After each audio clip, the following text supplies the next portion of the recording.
দৈনিক যুগান্তর পত্রিকায় আমার নামে এমন একটা ডাহা মিথ্যা সংবাদ ছাপানো হয়েছে, যেটা এই সন্ত্রাসী আওয়ামী লীগ এবং বিএনপির কিছু নামধারী বিএনপি যারা আওয়ামী লীগের সাথে মিলেমিশে এলাকায় বসবাস করত, তারা এখন তাদের মাতবুরি আর চলে না। তারা যে চাঁদাবাজি বন্ধ হয়ে গেছে, তাদের যে মাদক বিক্রি বন্ধ হয়ে গেছে, তাই তারা লক্ষ লক্ষ টাকা খরচ করে আমাদের আগামী দিনের সংসদ সদস্য আমার যে প্রতিনিধি আমানুল্লাহ আমান, তার বাসায় বসে ষড়যন্ত্র করে আমার নামে দৈনিক যুগান্তরে মিথ্যা রিপোর্ট করা হয়েছে। আমরা সেই রিপোর্টের তীব্র নিন্দা জানাই এবং আমাদের এই নিন্দা 3 দিনের মধ্যে যদি পত্রিকায় ছাপানো না হয়, তাহলে আমরা আগামী 3 দিন পরে এই পত্রিকায় যারা মিথ্যা রিপোর্ট করেছে তাদের ভিতরে আমরা কোটি কোটি টাকার মান সম্মান হানির মামলা দায়ের করব এবং প্রেস ক্লাবে গিয়ে আমরা এই সাংবাদিকদের প্রত্যাহার করার জন্য আমরা দাবি জানাবো। এই বিগত 16 বছরের মধ্যে আমি 6 বছর ছিলাম জেলখানায়, আর বাকি 10 বছর কামানিচরে আমার মামা, আমার ফুফা, আমার আত্মীয় স্বজন কেউ যদি মৃত্যুবরণ করে থাকে, তাদের জানাজাও আমাদেরকে অংশগ্রহণ করতে দেওয়া হয় নাই।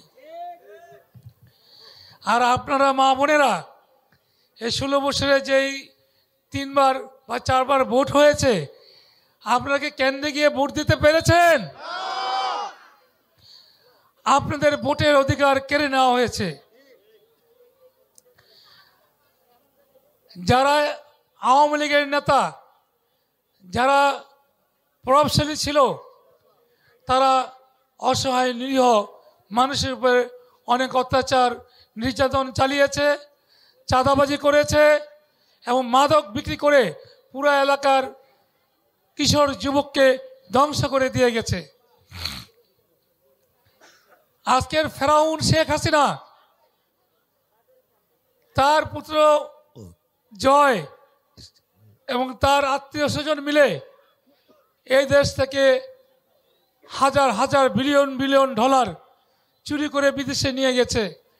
দেশে ব্যাংকে গেলে টাকা দিতে পারে না, 3 ঘন্টা বসায় রাখে। এরকম অবস্থা কিন্তু আরেকবার হয়েছিল,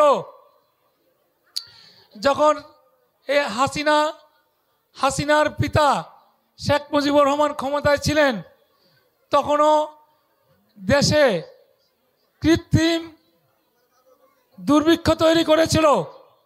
বিদেশ থেকে যত সাহায্য আসতো সব আওয়ামী লীগ, বাকশাল এবং রক্ষী বাহিনীরা লুটপাট করে খেয়ে ফেলতো। শেখ মুজিব সেই জন্য দুঃখ করে বলেছিল, 7.5 কোটি মানুষের জন্য 7.5 কোটি কম্বল আনলাম, আমার কম্বলটা কোথায়? সাধারণ মানুষ তো তখন পাওয়া দূরে থাক। এই শেখ মুজিব ক্ষমতায় এসেছে পাকিস্তানিদের কাছে আত্মসমর্পণ করে, আর আমরা যার দল করি, শহীদ প্রেসিডেন্ট জিয়া রহমান, তিনি বাংলাদেশের অকুতোভয় সৈনিক। যখন 71 সনে 25শে মার্চ কালো রাত্রে ঢাকা বিশ্ববিদ্যালয় সহ আশেপাশে পাকিস্তানি সেনাবাহিনী এবং হায়নারা হামলা করে আমাদের শিক্ষক, শিক্ষিকা, ছাত্র ছাত্রী সহ রিক্সা চালক পর্যন্ত এই 25শে মার্চ রাত্রে কেউ রক্ষা পায় নাই। সেদিন শেখ মুজিবুর রহমান গ্রেপ্তার হয়ে পাকিস্তান চলে গেলেও আওয়ামী লীগের হাজার হাজার নেতাকর্মী ছিল, কেউ রাজপথে নেমে কোনো প্রতিবাদ করে নাই। একজন লোক প্রতিবাদ করেছিল, সেনাবাহিনী, পাকিস্তানি সেনাবাহিনীর একজন কর্মচারী মেজর জিয়া, তিনি চট্টগ্রাম থেকে এই অন্যায়ের প্রতিবাদ করে বলেছিলেন, আই রিভল্ট, আমি বিদ্রোহ ঘোষণা করলাম এই সরকারের বিরুদ্ধে। এবং পাকিস্তানি জেনারেল জাঞ্জুয়া সহ 250 পাকিস্তানিকে তিনি জিয়াউর রহমান তার সহযোগী সশস্ত্র সেনাবাহিনীর যোদ্ধাদেরকে নিয়ে তাদের হত্যা করেছে। এবং পরের দিন রাত্রে 26শে মার্চ কালুরঘাট বেতারকন্দে গিয়ে তিনি ঘোষণা করেছেন এদেশের স্বাধীনতা যাতে মানুষ যুদ্ধে ঝাঁপিয়ে পড়ে। তিনি বলেছিলেন, I major Zia declare the independent of Bangladesh.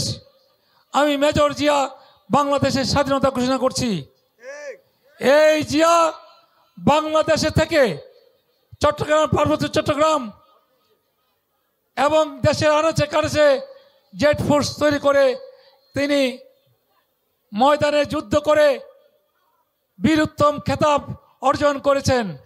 আমরা সেই নেতার রাজনীতি করি, কিন্তু তাকে সেনাবাহিনী প্রদান করার কথা ছিল। কিন্তু শেখ মুজিবুর রহমান সে তার আত্মীয় শফিউল্লাহকে সেনাবাহিনী প্রদান করেছিল। অনেক সেনা কর্মকর্তা চাকরি ছেড়ে দিয়েছেন দুঃখে, কিন্তু জিয়াউর রহমান ধৈর্যশীল, তিনি চাকরি ছাড়েন নাই। তিনি তার জুনিয়র অফিসার শফিউল্লাহর অধীনে চাকরি করেছেন। এতে বোঝা যায় জিয়াউর রহমান কতটুকু ধৈর্যশীল। এই শেখ মুজিবুরের কৃত্রিম দুর্ভিক্ষের কারণে লক্ষ লক্ষ মানুষ না খেয়ে মারা যায় এবং কাপড়ের অভাবে অনেকে মাছ ধরা জাল দিয়ে লজ্জা নিবারণ করেছিল। এই বিষয়ে এই অবিচার অন্যায় দেখে তার দলের মন্ত্রী খন্দকার মোস্তাক পীর বংশের সন্তান সেই অন্যায়কে সহ্য করতে পারে নাই। সে শেখ মুজিবুরের ক্যাবিনেটের মন্ত্রী ছিল। সে তখন সেনাবাহিনীর কিছু অফিসারকে নিয়ে এবং কেরানীগঞ্জের মেজর ডালিম সহ কর্নেল রশিদ সহ এদেশের বীর সেনানীরা শেখ মুজিব, স্বৈরাচারী শেখ মুজিব সহ তার পরিবারের সকলকে হত্যা করে এদেশের জনমানুষকে মুক্তি দিয়েছিল। সেদিন আমি নিজে শুনেছি কোনো মানুষ ইন্না নিল্লাহে ওয়া ইন্না ইলাইহি রাজিউন কেউ পড়েনি। সেই দিন এই মুজিবের লাশ 2 দিন পরে টঙ্গিপাড়া নিয়ে যাওয়া হয় তার গ্রামের বাড়িতে। মাত্র 23 জন লোক তার জানাজা পড়েছিল। এর কারণ 6 দফা দিয়ে শেখ মুজিব আন্দোলন করে এ দেশে গণতন্ত্র কায়েম করতে চেয়েছিল, ন্যায় বিচার প্রতিষ্ঠা করতে চেয়েছিল, সামাজিক যে সুরক্ষা সেটা করতে চেয়েছিল, মানুষের ন্যায্য অধিকার প্রতিষ্ঠা করতে চেয়েছিল। কিন্তু ক্ষমতায় বসে ক্ষমতার মোহে সব কিছু ভুলে গেছে। একটি মাত্র দল বাকশাল রেখেছিল আর সমস্ত দল বন্ধ করে দিয়েছিল। সমস্ত পত্রিকা বন্ধ করে দিয়ে তার অনুগত 4টি পত্রিকা রেখেছিল। তাহলে স্বৈরাচার কি শেখ মুজিব ছিল না জিয়াউর রহমান ছিল? শেখ মুজিব বাস্তবিক পক্ষে একজন স্বৈরশাসক ছিলেন। তার জীবনী লিখতে গিয়ে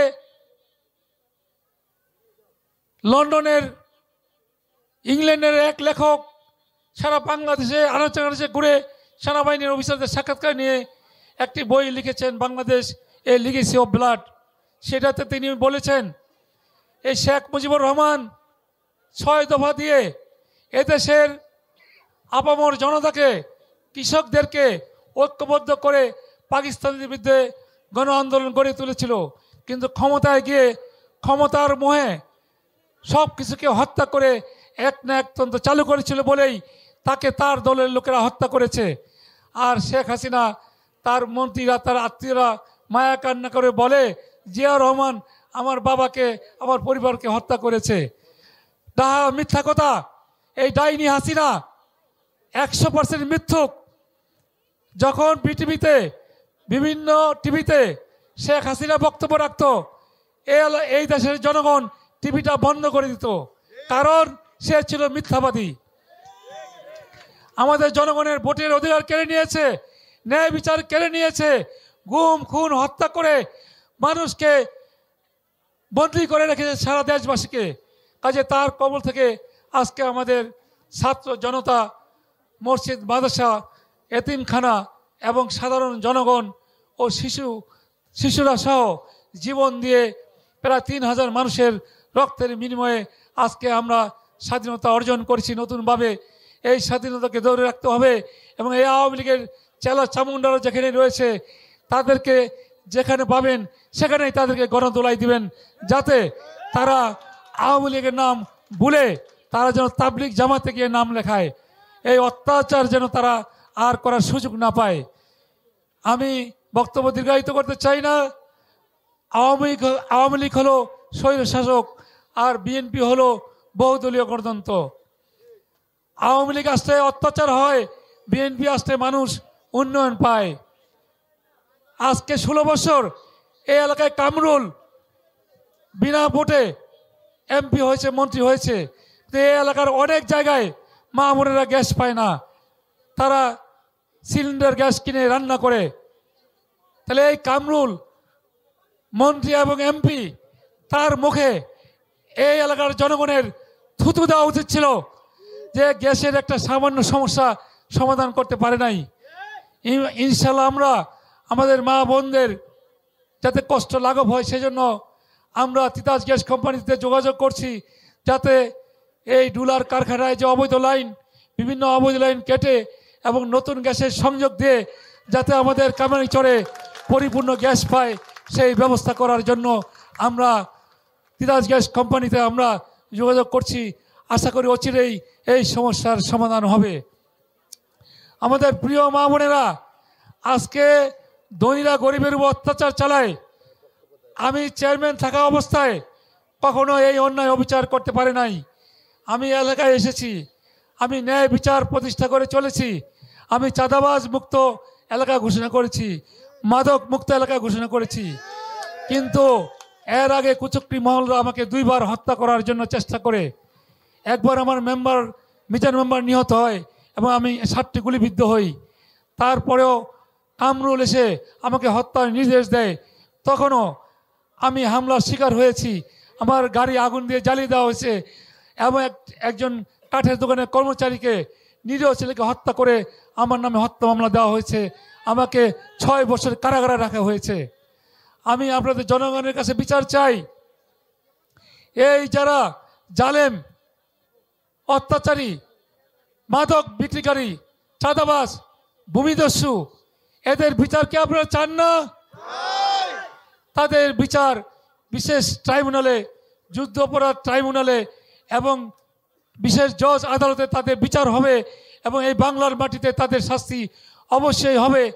আপনারা দেখবেন গতকালকে দৈনিক যুগান্তর পত্রিকায় আমার নামে এমন একটা ডাহা মিথ্যা সংবাদ ছাপানো হয়েছে, যেটা এই সন্ত্রাসী আওয়ামী লীগ এবং বিএনপির কিছু নামধারী বিএনপি যারা আওয়ামী লীগের সাথে মিলেমিশে এলাকায় বসবাস করত, তারা এখন তাদের মাতবুরি আর চলে না। তারা যে চাঁদাবাজি বন্ধ হয়ে গেছে, তাদের যে মাদক বিক্রি বন্ধ হয়ে গেছে, তাই তারা লক্ষ লক্ষ টাকা খরচ করে আমাদের আগামী দিনের সংসদ সদস্য আমার যে প্রতিনিধি আমানুল্লাহ আমান, তার বাসায় বসে ষড়যন্ত্র করে আমার নামে দৈনিক যুগান্তরে মিথ্যা রিপোর্ট করা হয়েছে। আমরা সেই রিপোর্টের তীব্র নিন্দা জানাই এবং আমাদের এই নিন্দা 3 দিনের মধ্যে যদি পত্রিকায় ছাপানো না হয়, তাহলে আমরা আগামী 3 দিন পরে এই পত্রিকায় যারা মিথ্যা রিপোর্ট করেছে তাদের ভিতরে আমরা কোটি কোটি টাকার মান সম্মান হানির মামলা দায়ের করব এবং প্রেস ক্লাবে গিয়ে আমরা এই সাংবাদিকদের প্রত্যাহার করার জন্য আমরা দাবি জানাবো। আমি আজকে আপনারা অনেকক্ষণ কষ্ট করেছেন, আপনাদের মা বোনদের সকলের আমি দীর্ঘায়ু কামনা করে, সুস্বাস্থ্য কামনা করে, আপনাদের যে কোনো প্রয়োজনে আমার কাছে আসবেন। আমি আগে ছিলাম অত্যন্ত দুর্বল, আমি কামরাঞ্চলের সভাপতি ছিলাম, আমি এখন ঢাকা মহানগরী বিএনপির আমি যুগ্ম আহ্বায়ক। আমি সারা ঢাকা শহরে এখন রাজনীতি করে বেড়াই, মিটিং মিছিল করে বেড়াই। আমার প্রতিপক্ষ যারা আমাকে হত্যা করার জন্য ষড়যন্ত্র করছে, তাদের সতর্ক করে দিতে চাই, যদি আমার উপরে আর কোনো হামলা হবে তাহলে তোদের বাড়িঘরের কোনো চিহ্ন কামরাঙ্গীরচরের মাটিতে থাকবে না ইনশাল্লাহ।